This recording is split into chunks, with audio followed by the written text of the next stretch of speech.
Bonjour Brigitte Kyo. Brigitte Kyo qui fait un gros bisou à Guillaume Yalé, le grand frère. Brigitte Kyo, bonjour.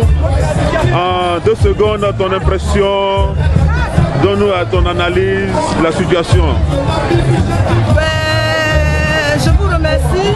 Nous sommes venus à La Haye. Le procès du président avait lieu le 18 juin 2012. Nous avions pris nos dispositions pour venir. Le procès a été reporté. Mais nous venons quand même parce que le président Laurent Gbagbo est encore injustement détenu à La Haye. Il est toujours à La Haye. Donc on ne peut pas dire pour une question de procès reporté, voilà, on va s'asseoir à la maison et puis revenir quand il y aura le procès. Mais nous, on n'est pas des militants de procès.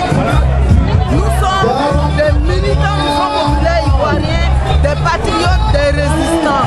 Donc nous sommes venus apporter notre soutien indéfectible au président Gbagbo.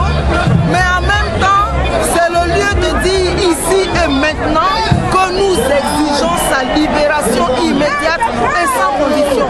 Et tant qu'ils n'auront pas libéré le président, ils nous auront sur leur terrain jusqu'à ce qu'on les poussera jusque dans leur dernier retranchement. Alors là, ce n'est qu'un échantillon d'un prétendu procès reporté.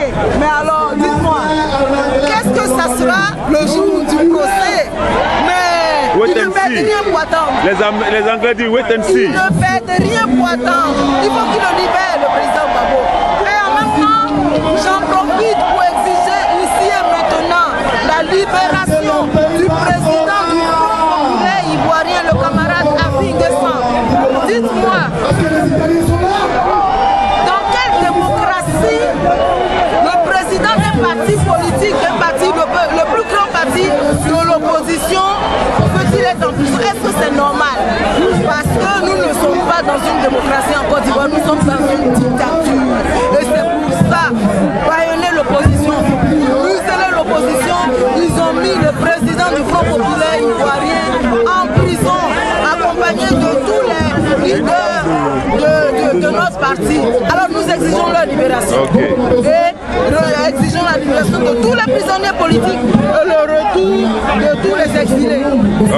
Mais tant que le président Gbagbo n'est pas libéré, il n'y a pas de négociation, il n'y a rien à faire.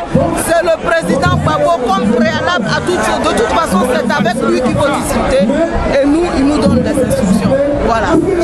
Je remercie.